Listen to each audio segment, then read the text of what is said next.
Tjena! Varmt välkomna till en ny video här på kanalen. Jättekul att ni kollar. Jag har sjukt roliga nyheter. Jag har inlett ett samarbete tillsammans med Zeiss och de har varit så goda så att de har skickat över en hel drös här av deras Zeiss Sekacam 3. Så den kommer jag testa. Jag kör en unboxing här idag för att visa er hur enkelt det är att komma igång med kameran. Den kommer förinstallerad med SIM-kort, SD-kort och batterier. Och en basplan då i appen för att kunna få bilder skickade till sin app och mobil. Det är den 25 oktober idag och jag ska försöka få ut ett gäng av de här kamerorna idag redan. Och så tänker jag att de sitter ut en månad och så hörs vi igen. Stort tack till Zeiss, det här ska bli superroligt. Vi får se vad framtiden har att erbjuda i övrigt. Men nu kör vi en unboxing.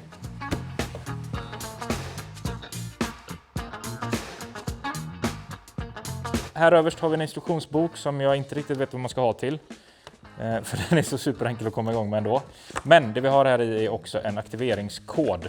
Så den sparar vi. Sen har vi då kamera, antenn, spännband för montering på träd eller stolpe eller vad man nu väljer att göra. Vi tar upp kameran. Vi tar av den här lilla gula pluppen och skruvar på antennen. Sen har vi en liten plastfilm här på sensorn där som vi kan ta bort. Och det vi gör här nu är helt enkelt att öppna med det lilla spännet där på sidan och trycka på eject. Får vi ut batterilådan här där vi också har en liten plastflärp som vi behöver ta bort. Så, tillbaka med den. Vi sätter kameran i setup-läge. Sen ser ni här, då har vi en liten skärm där vi kan styra inställningar och även se bilden då när vi sätter upp den för att se att vi sätter den rakt och fint med en gång. Vi väljer svenska. Så smidigt var det. Men det vi gör nu då är att vi öppnar Zeiss Sekacam-appen och här inne har jag redan nu då 5 stycken kameror som är offline för att de är avstängda. Och vi ska lägga till en ny kamera. Då har vi ett litet plustecken uppe i höger hörne och vi behöver aktiveringskoden från den här lappen då. Där har vi den och så fyller vi i koden. Så, och så klickar vi på lägg till. Och så frågar den mig då eftersom att jag redan har abonnemang i appen som inte har några kameror knutna till sig. Så då vill jag ju lägga till den här kameran i ett av abonnemangen. Och sen kan vi sätta kameran i on för att se att den synkar som sig bör. Här inne har vi då fjärrstyrning där jag kan ändra alla inställningar och sådär. Jag har inte djupdykt ännu i inställningarna faktiskt. Vet inte riktigt vad jag ska ha. Kanske variera lite beroende på vilka kameror och sådär. Testa lite olika saker. Men jag återkommer i senare del av filmen kring vilka inställningar jag har använt och vad jag tycker om dem. Då står det vänta på kamerasvar och det gör det ju i början innan den hittar mobilnätet då. Så nu verkar det som att appen har hittat kameran, för om vi rör lite på kameran så bör vi få en push, där kom den, en pushnotis om att den har tagit en bild och det hade den. Så att då är den appen running. Så då kan vi stänga av den tills vidare innan vi är ute och så tar vi och märker upp den med nummer 6. Så är vi good to go. Sjukt smidig setup måste jag säga.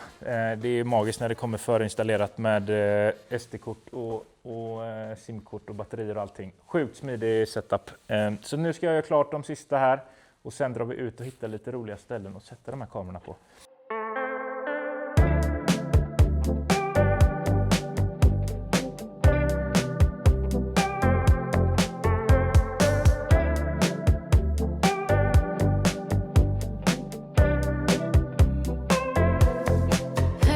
Det ska faktiskt bli jävligt roligt. Jag har inte haft många kameror ute alls det senaste. Jag har haft en enda.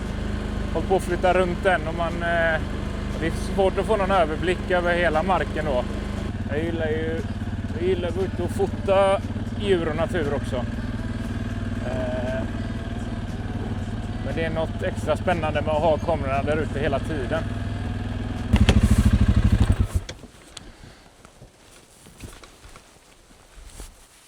Så här är första åten där jag tänkte sätta den och då sätter vi den nog på det här trädet tror jag. Här har vi haft en annan kamera innan. Så vi tar björken istället kanske.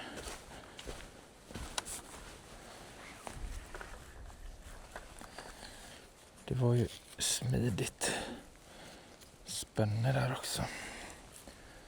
Så. Det blir bra. Vi börjar där. Men då är frågan vad vi ska få inställningar då. Bildstorlek 24 megapixlar. Det är rätt mycket. Foton, utlösning 5. Ja, men det blir nog bra. Det här kan man ju, alla de här inställningarna kan man ändra i appen sen också. Så då gör vi så att vi sätter den på on. Och stänger. Ska vi se om kameran hittar nätverk. Det gjorde den, där kommer en notis. Jajamän, den skickar. En klar, 9 kvar. Då drar vi vidare.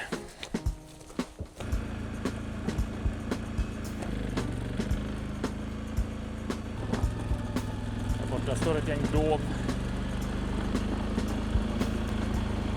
Spex bland annat.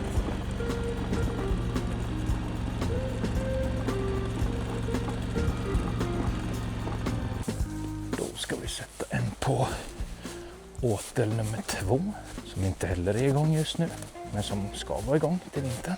Batteritiden på de här kamerorna är för övrigt verkar vara väldigt bra. De pratar om 6-9 månader.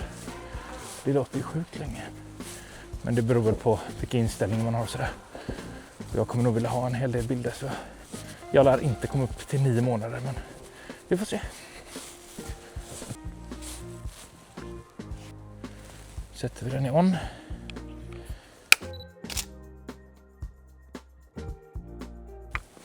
Så, men jag tänker att jag filmar en snabbis på varje location.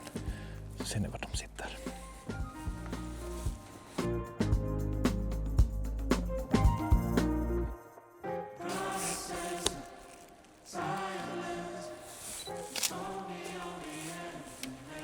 Här har vi också ett riktigt gott grisspa.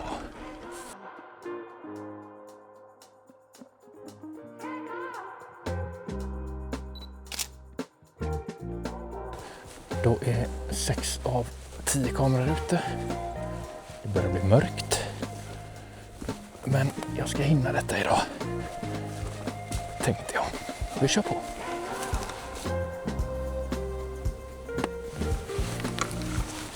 Nummer 7.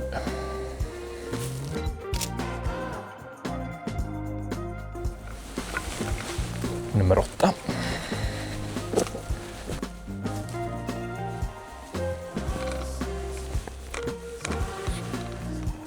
Nummer 9. Så den sista kameran får faktiskt sitta precis här inne på gården.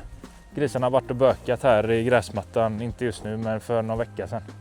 Och det är även bökat precis på andra sidan vägen där.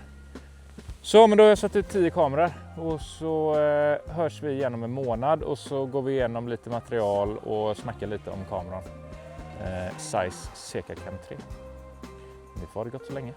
Hej!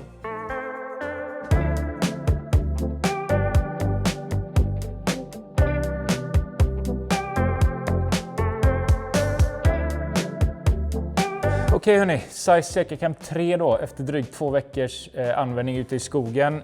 Jag är väldigt nöjd med den här kameran måste jag säga.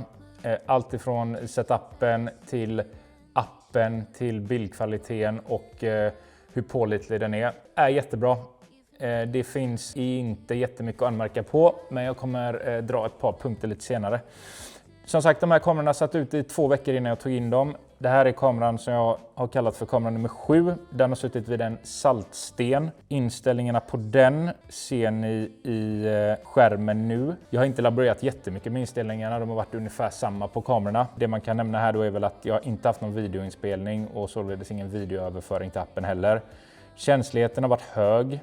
Blixtläget där kan man välja på så hög kvalitet som möjligt, alltså på natten, eller att den räcker då. Räckvidden är så lång som möjligt. Där har jag använt att ha högsta möjliga kvalitet.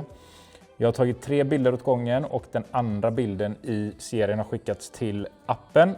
Bildstorleken som har skickats till appen är den största möjliga. Bildstorleken på SD-kortet har jag haft 24 megapixlar också där det högsta. Och övervakningstiden, alltså när den har varit igång, är mellan 16 på eftermiddagen och 07 på morgonen. Här kommer lite bilder från den här kameran.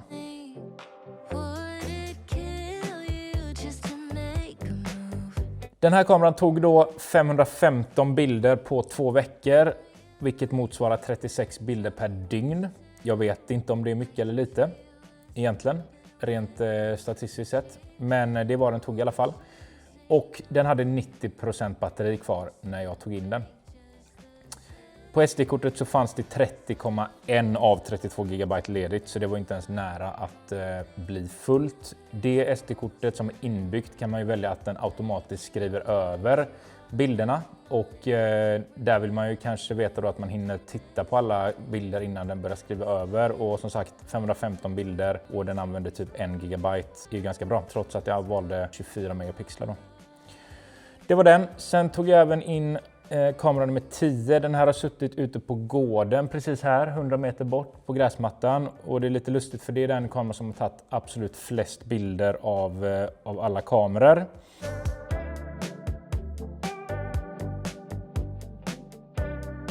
Den har haft snarlika inställningar som kamera nummer 7. Den har inte spelat in någon video, den har heller inte skickat över någon video således till appen.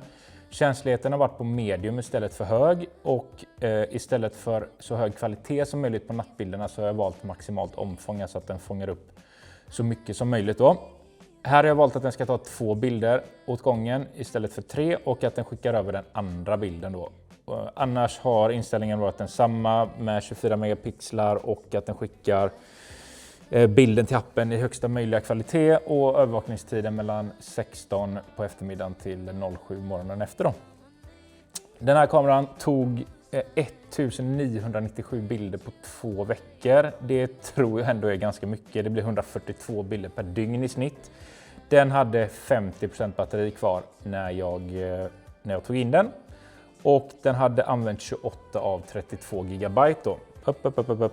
Fel. Den har inte använt 28 GB. Den har kvar 28 GB på kortet av 32. Batteritiden då är ju ändå en ganska viktig aspekt i detta tycker jag. Och jag måste säga att jag är nöjd med batteritiden. Det är klart, en kamera som nummer 10 som tar nästan 150 bilder per dygn, den kommer inte hålla i flera månader.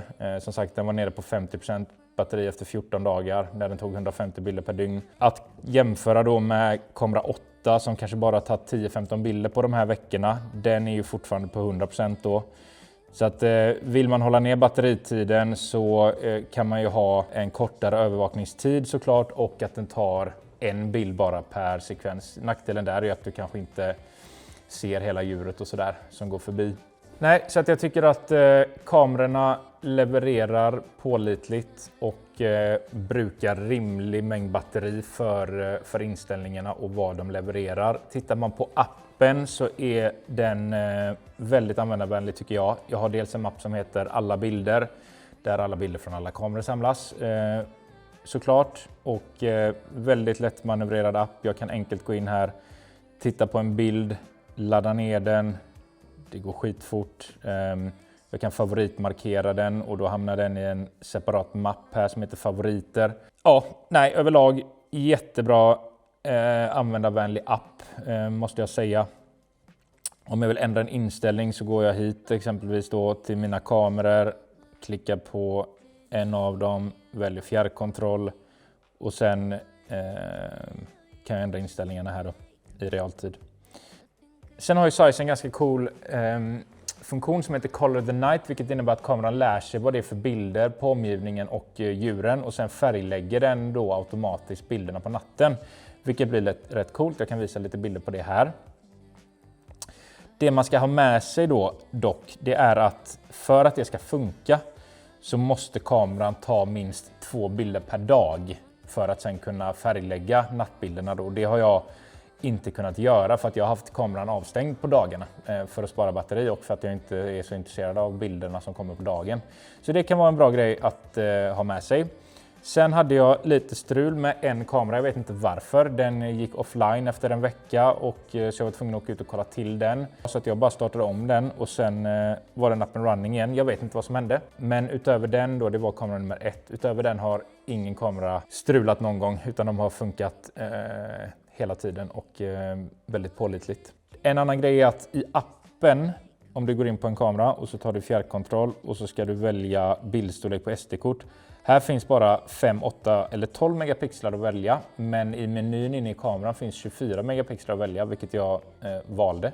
Vet inte varför det är så, varför det är olika i appen och i kameran. I övrigt har jag inte så mycket att säga till om. Sammanfattningsvis, en extremt enkel kamera att komma igång med. Den är pålitlig, den är robust. Användarvänligheten i appen är jättebra. Ja, riktigt mycket värde för pengarna. Jag tror den ligger på 1600 kronor någonting. Och det du får för det är väldigt mycket värde tycker jag. Hörni, det var allt jag hade för den här gången kring Zeiss Zekacam 3. Hoppas ni har lärt er någonting och tyckte det var intressant att få en review på den här kameran. Tusen tack till Zeiss för att ha sponsrat den här videon och försett mig med den här grymma kameran. Jätteroligt.